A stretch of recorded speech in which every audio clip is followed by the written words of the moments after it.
कैसे हो आप सब? आशा करती हूँ आप सब अच्छे होंगे। बच्चों, जैसे पिछले क्लास में आपको बहुत सारी आसन करके दिखाई है, तो शायद आप घर पे रोज करे होंगे। बच्चों, आज इस क्लास में भी आपको हमारी त्रिसेल्वी मैडम और नागा मैडम आपको आसन करके दिखाएंगे, जो आपको प्रतिदिन करना है। बच्चों, सबसे पहले हम करेंगे ताड़ासन। पहले खड़े हो जाएंगे, अपने दोनों पैरों को थोड़ा सा फासला करेंगे। अब श्वास भरते हुए दोनों हाथों को ऊपर लेके जाके लॉक करिए।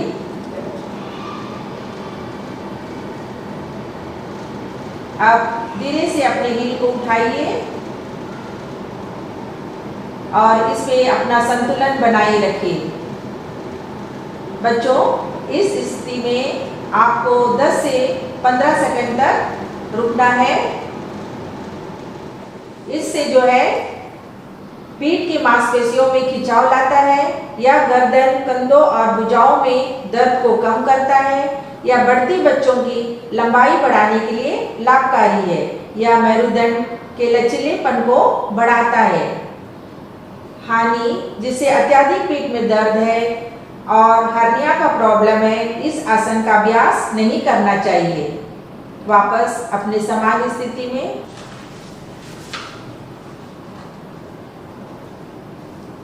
बच्चों, आप करेंगे वृक्षासन। सबसे पहले अपने बाएं पैर को ऊपर उठाइए और दाएं जांघ के बगल रखना है।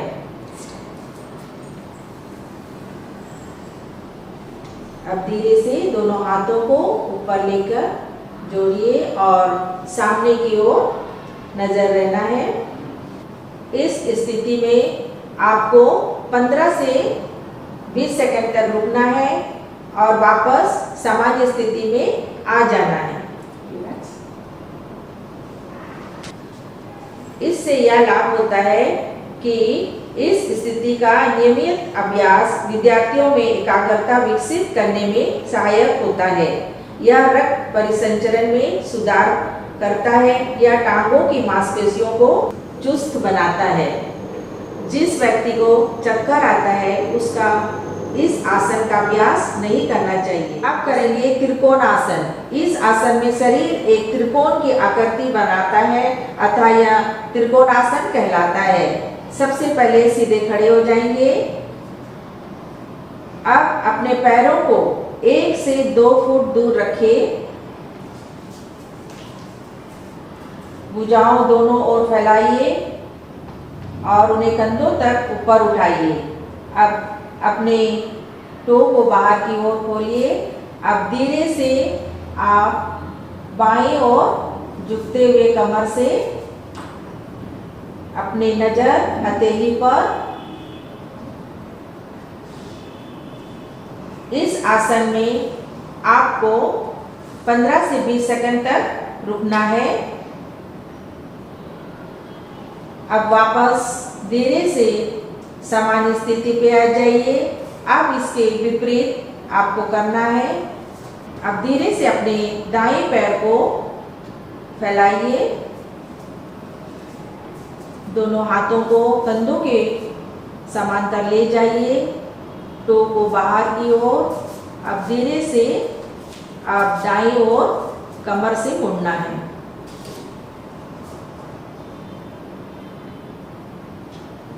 इसे त्रिकोण आसन कहते हैं। अब धीरे से सामान्य स्थिति पे आ जाइए।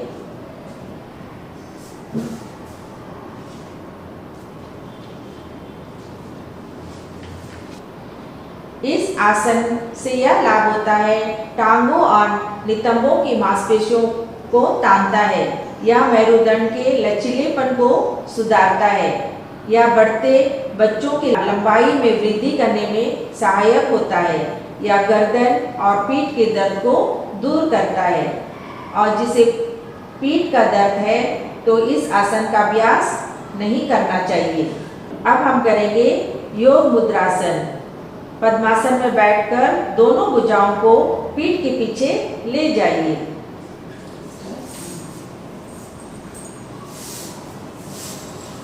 दाईं कलाई और बाएं हाथ से पकड़ लें।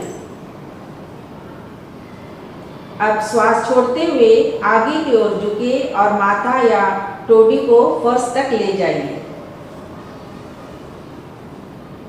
या अंतिम स्थिति में आप सामान्य रूप से श्वास लेते हुए और छोड़ते हुए रह सकते हैं। यह स्थिति 5 से 10 सेकंड तक बनाए रखें। अब धीरे से शरीर को ऊपर उठाइए, हाथ को छोड़ दें और श्वास भरते हुए प्रारंभिक स्थिति में आ जाइए। अब हम करेंगे योग मुद्रासन। पद्मासन में बैठकर दोनों भुजाओं को पीठ के पीछे ले जाइए।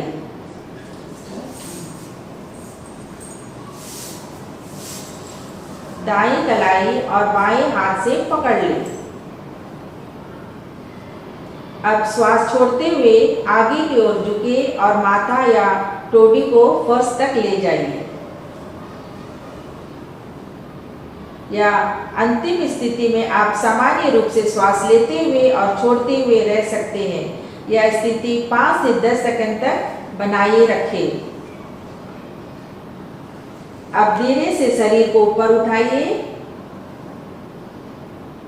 हाथ को छोड़ दें और श्वास भरते हुए प्रारंभिक स्थिति में आ जाइए। लाभ, यह आसन मेरुदंड में खिंचाव लाता है और उसे लचीला बनाता है। यह पाचन शक्ति को सुधारता है। यह एकाग्रता को सुधारने में मदद करता है।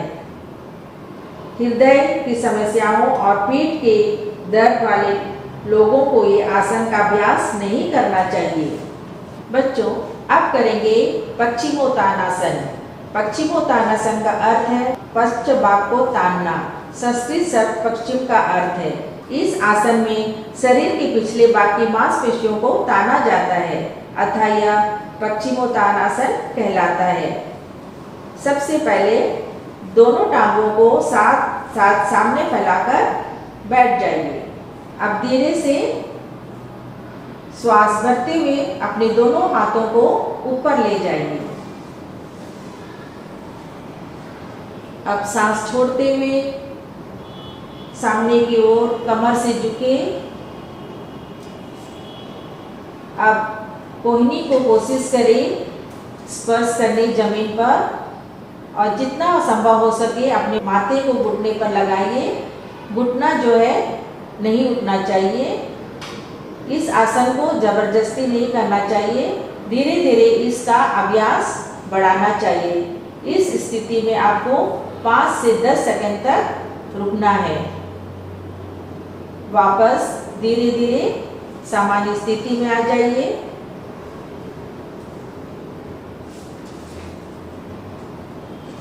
लाभ, यह मेरुदंड को अच्छा खिंचाव देता है। यह रीढ़ और पेट की मांसपेशियों के लचीलेपन को बढ़ाने में मदद करता है। यह शारीरिक मुद्रा संबंधी विकृतियों को सही करने में मदद करता है। पेट के अल्सर, साइटिका के पीड़ित लोगों को यह अभ्यास नहीं करना चाहिए। बच्चों, आप करेंगे गोमुख आसन। गो का अर्थ है गाय और मुख का अर्थ है मुंह। इस आसन में टांगों की स्थिति गाय के चेहरे के समान लगती है, अतः यह गोमुख आसन कहलाता है। सबसे पहले दाएं टांग को मोड़े और दाएं पैर को बाएं ओर ले जाइए और इसे बाएं कूल्हे के निकट रखें। अब धीरे से अपने बाएं हाथ को ऊपर ले जाइए और दाएं हाथ से लॉक करिए पीछे।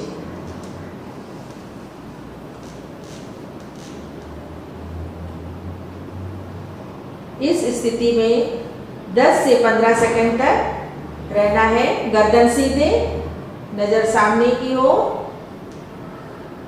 अब धीरे से उंगलियों को खोल दें और भुजाओं को शरीर के बगल ले आइए और बाएं टांग को खोलें और सामने फैला लें। अब धीरे से दंडासन में आ जाइए। लाभ, यह एकाग्रता को बढ़ाता है और आंतरिक शांति उत्पन्न करता है।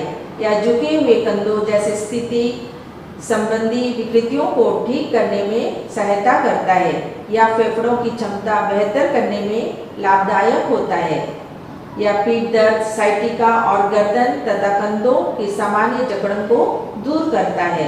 हानि रक्तस्राव से होने वाली बवासीर से पीड़ित व्यक्तियों को इस आसन का अभ्यास नहीं करना चाहिए। बच्चों, आप करेंगे अर्ध मच्छिंद्रासन। सबसे पहले सामने टांगे फैलाकर फर्श पर बैठ जाइए। अब दाएं टांग को मोड़े और बाएं मूले के पास रखें। पैर बाहरी किनारा जमीन को छूना चाहिए। अब बाएं टांग को घुटनों से मोड़े और दाएं फर्श पर घुटने के बाहरी भाग के निकट रखें। अब दाएं भुजाओं को ऊपर ले आइए और धीरे से दाएं टांग को पकड़े। इस स्थिति में आपको गर्दन पीछे की ओर, बाएं हाथ जो है जमीन पर रहेगा, नजर पीछे की ओर। अब इस स्थिति में आपको 5 से 10 सेकंड तक रुकना है। अब धीरे से वापस सामान्य स्थिति में आ जाइए। आपके दाएं हाथ को ऊपर ले जाइए, वापस जमीन पर, और पैर दोनों सीधे कर दीजिए। यह आसन एकाग्रता में सुधार करने हेतु लाभकारी है। मेरुदंड के प्रत्येक जोड़ को यह आसन पूर्ण रूप से खींचता है। यह पाचन की समस्याओं को कम करता है। यह धड़ की मांसपेशियों को मजबूत बनाने में मदद करता है। जिसे अल्सर, हर्निया या लीवर का प्रॉब्लम है, उसे इस आसन का अभ्यास नहीं करना चाहिए। बच्चों, आप करेंगे भुजंग आसन। संस्कृत शब्द भुजंग का अर्थ है कोबरा। भुजंग आसन में व्यक्ति ऐसे कोबरा जैसा दिखता है जिसका फन पूरा फैला हो। भुजंग आसन में अपने दोनों पैरों को मिलाइए और टो बाहर की ओर रहेगा, और अपने दोनों हाथों को धीरे से अपने छाती के बगल ले आइए और हथेली जमीन की ओर रहेगा। अब धीरे से श्वास भरते हुए अपने सिर, कंधे को ऊपर उठाइए। धीरे से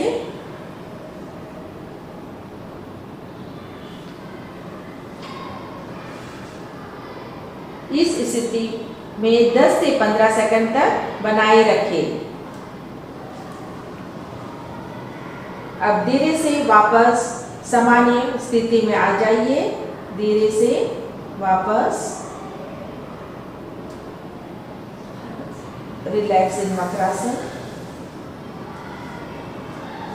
दोनों पैरों को फैला दीजिए।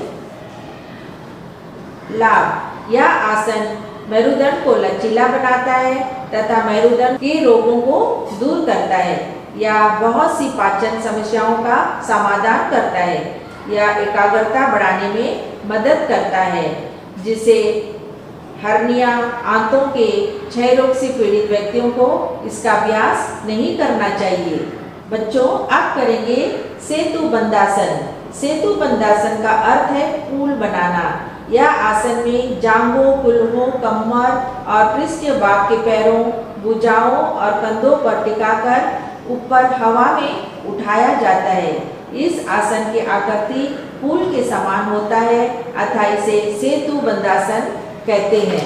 बच्चों, सबसे पहले सीधे लेट जाएंगे पीठ के बल। अब धीरे से दोनों टांगों को घुटने से मोड़े। पैरों के तलवे फर्श से लगे हो और एड़ियां कुल्हों के निकट हो। हाथों से दोनों टखनों को कसकर पकड़ ले अथवा दोनों हाथों को एड़ियों के पास रखें। जांघों और मेरुदंड को जितना सुविधापूर्वक अधिक से अधिक संभव हो धीरे से ऊपर उठाइए। गर्दन और कंधों की दृढ़ता फर्श पर टिके रहे, जितना आराम हो सके उस स्थिति में बनाए रखें। इस स्थिति में आपको 5 से 10 सेकंड तक रुकना है। वापस धीरे से अपने सामान्य स्थिति में आ जाइए। धीरे से कमर को नीचे, अब टखनों को हाथों से हटाइए। अब धीरे से पैरों को सीधा कर दीजिए। इसे कहते हैं सेतु बंधासन। लाभ, यह आसन शरीर और मन के बीच समन्वय लाता है और एकाग्रता बढ़ाता है। यह पीठ के निचले भाग और उदरीय मांसपेशियों को मजबूत बनाने हेतु लाभकारी है। यह छाती को चौड़ी करता है। यह मांसपेशियों के तनाव और जकड़न को दूर करता है और शरीर को स्फूर्ति देता है। हानि, यदि आप हृदय रोग, उच्च रक्तचाप और अत्यधिक मोटे से ग्रसित है तो ये आसन ना करें। बच्चों, जैसे कि आज इस क्लास में आपने देखा है कि हमारे दोनों मैडम ने बहुत अच्छी तरह से आप लोगों को आसन करके दिखाई है। तो आप घर पर रोज करिए और रोज करने से क्या होता है कि आपका स्वास्थ्य अच्छा रहेगा, पढ़ाई में रुचि आएगी। तो आपको आसन प्रतिदिन करना चाहिए। तो बच्चों, फिर हम मिलते हैं अगले क्लास पे। नमस्कार।